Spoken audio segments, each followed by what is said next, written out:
मसला 9 मई है और दीगर है, लेकिन केसेस दूसरे बन रहे हैं, तो ये केसेस भी टिक पाएंगे? अदालतें रिहा कर देंगी, फिर आप अदालतों को दोष देंगे, अदालतों को आप कसूरवार ठहराएंगे कि देखा अदालतें उसको लाडा बना के बैठी हुई हैं?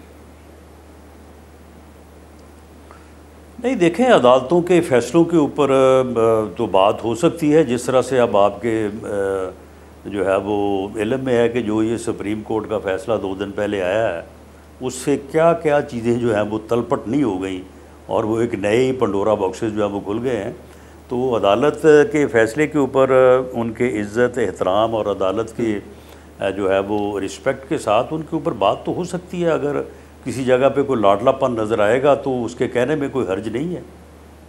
लेकिन तलपट क्यों ना हो चीज़ें, जब 11 जजेस ये कह रहे हैं कि हमारा एक फैसला था सुप्रीम कोर्ट का, इलेक्शन कमीशन ऑफ पाकिस्तान ने गलत उसकी तशरीह करके गलत फैसले लिए, तो फिर उन फैसलों को तो दुरुस्त होना पड़ेगा ना राना साहब। जब पूरी मतलब मेजॉरिटी ऑफ द कोर्ट ये बात कर रही है तो इसमें लाडलापन क्या हुआ? वो कह रहे हैं इलेक्शन कमीशन ऑफ पाकिस्तान की गलती है, गलती सुधारने के लिए चीज़ें तो करनी पड़ेंगी फिर। नहीं, देखें, मेरी एक कानून के अदना तालिब इल्म के तौर पे 11 जजेज हों या 8 जजेस हों, मैं समझता हूँ कि 17 जजेस भी मिल के जो है वो आइन नहीं लिख सकते। जो चीज़ आइन में दर्ज है उसे बदल नहीं सकते।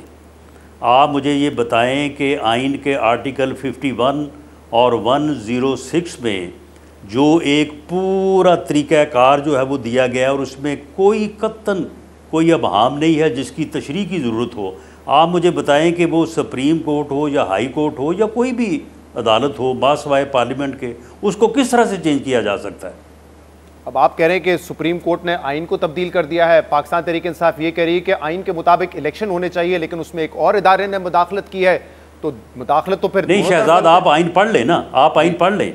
आप जो है आर्टिकल 51 जो है उसका जो सब आर्टिकल की क्लॉज ई है, आप उसको पढ़ लें। जी मैंने पढ़ी हुई है, उसमें बाकायदा ये दर्ज है कि जो इंडिपेंडेंट कैंडिडेट इलेक्ट होंगे वो नोटिफिकेशन के पब्लिक होने के 3 दिन के अंदर अपनी पॉलिटिकल पार्टी जो है वो ज्वाइन करेंगे। जी अच्छा, आप मुझे बताएं कि ये इन्होंने कहा है कि 15 दिन फैसले के बाद 15 दिन में वो पॉलिटिकल पार्टी ज्वाइन करेंगे। ये कहाँ से आ गए 15 दिन?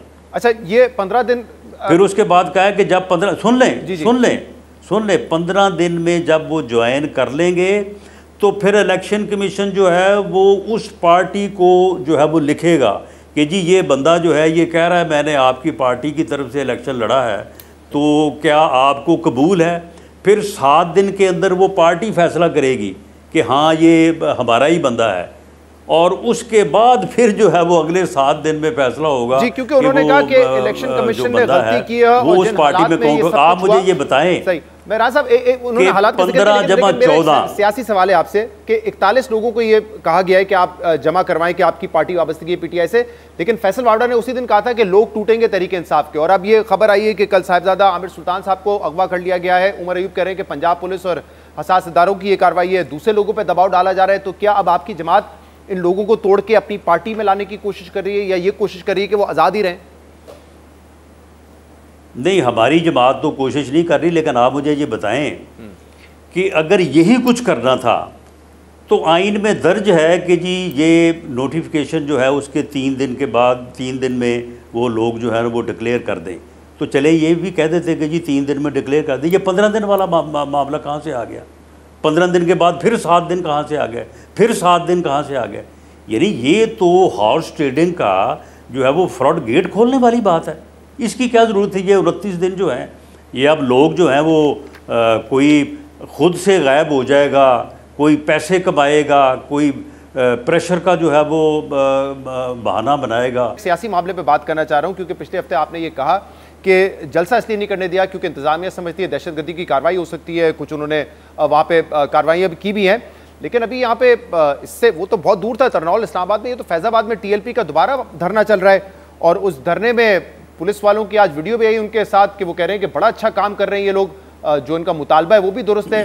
तो टीएलपी धरना दे के बैठी हुई है, कोई अब यहाँ पे खदशात नहीं है कि दहशतगर्द इसका फ़ायदा उठा सकते हैं, हमला कर सकते हैं इस्लामाबाद पर?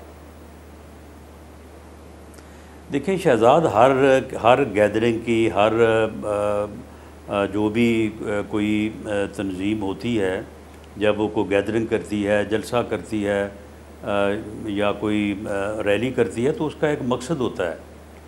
टीएलपी वालों का ये मकसद कभी भी नहीं था ना है कि वो जो है वो रियासत के ख़िलाफ़ को चढ़ दौड़ेंगे या रियासत पे हमलावर होंगे। उनका ठीक है, फ़लस्तीन और जो है वो इसराइल के हवाले से जी एक मौक़िफ़ है, लेकिन इनके मुतल्लक जो रिपोर्ट्स हैं वो तो ये हैं कि ये दोबारा एक नया 9 मई बपा करना चाहते हैं और उसकी तैयारी कर रहे हैं, और इसमें वो कोई छुपा के बात भी नहीं करते। तो राणा साहब ये बातें कहते भी हैं। ये टीएलपी जो इस वक्त धरना दे के बैठी हुई है, इन्होंने बानी पीटीआई जो बातें उधर करते हैं जेल में, तो उससे ये बात साबित होती है कि वो एक और 9 मई की तैयारी कर रहे हैं। तो राणा साहब, ये जो टीएलपी धरना दे के बैठी हुई है, ये इंतजामिया से परमिशन लेके धरना दिया हुआ है इन्होंने कि हम रोड ब्लॉक कर रहे हैं और हम यहाँ बैठेंगे, ये हमारे मुतालबात पे मैं जा नहीं रहा हूँ, मुतालबात उनके दुरुस्त हो सकते हैं, लेकिन ये तरीक़ेकार है धरना देने का, ये आप कह रहे हैं हुकूमत और इंतजामिया की मर्जी से हो रहा है फिर? जी बिल्कुल, हुकूमत और इंतज़ामिया की मर्ज़ी से नहीं हो रहा। हुकूमत और इंतज़ामिया उनको परसुएड भी कर रही है, उनको कह रही है कि वो ये धरना जो है ये ख़त्म करें, और जो उनके मुतालबात हैं, मुतालबात उनके दुरुस्त हैं। वो कह रहे हैं कि जी फ़लस्तीन की मदद की जाए, वो बिल्कुल गवर्नमेंट कर रही है। उनको बताया जा रहा है कि जी हम तो उनकी पहले काफ़ी मदद कर रहे हैं। इसराइल, लेकिन इस तरीक़ेकार के हवाले से चीफ जस्टिस काजी फाइज़ ईसा साहब ने जो ऑर्डर दिया था, जजमेंट दिया था, आज तक वो आपसे उम्मीद कर रहे हैं हुकूमत वक्त से कि उसको इम्प्लीमेंट करें। वो इन धरनों के, इन तरीकों के खिलाफ है, चाहे मुतालबात कितने भी जायज़ हो। वो आपको कह रहे हैं कि मेरी जो जजमेंट थी उसको आप इम्प्लीमेंट करें, लेकिन आप यहाँ पे कह रहे हैं कि वो उससे हम बातचीत कर रहे हैं, तो मतलब हुकूमत क्या करेगी इसमें? मतलब वो नहीं, बातचीत के ज़रिए से इम्प्लीमेंट करने की कोशिश क्या कर रहे हैं ना। यानी इम्प्लीमेंट करने के दो ही तरीके हैं कि एक बातचीत है, दूसरा ताकत का इस्तेमाल है। ताकत के इस्तेमाल के जो है वो काफ़ी डैमेजिंग जो है वो मुज़मरात हो सकते हैं, तो इसलिए कोशिश ये की जा रही है कि बातचीत के ज़रिए से उनको जो है वो वापस किया जाए। आपके इल्म में है, पहले भी कोई 1 साल पहले वो जेहलम तक पहुँचे थे, तो वहीं पे हमने उनके साथ नेगोशिएशन करके उनकी कुछ बात मानी, कुछ उनको समझाया और उनको वापस किया था। तो इसी तरह से मुझे उम्मीद है। खैर, उस जजमेंट में कहीं भी ये नहीं था कि कोई धरना आके धरना दे तो आप बातचीत के जरिए मसला हल करें, और पहले भी जब आप बातचीत करने बैठे थे तो आपको लॉ मिनिस्टर और दीगर लोगों की कुर्बानी देनी पड़ी थी, और उसके बाद ही वो जजमेंट आई थी सामने।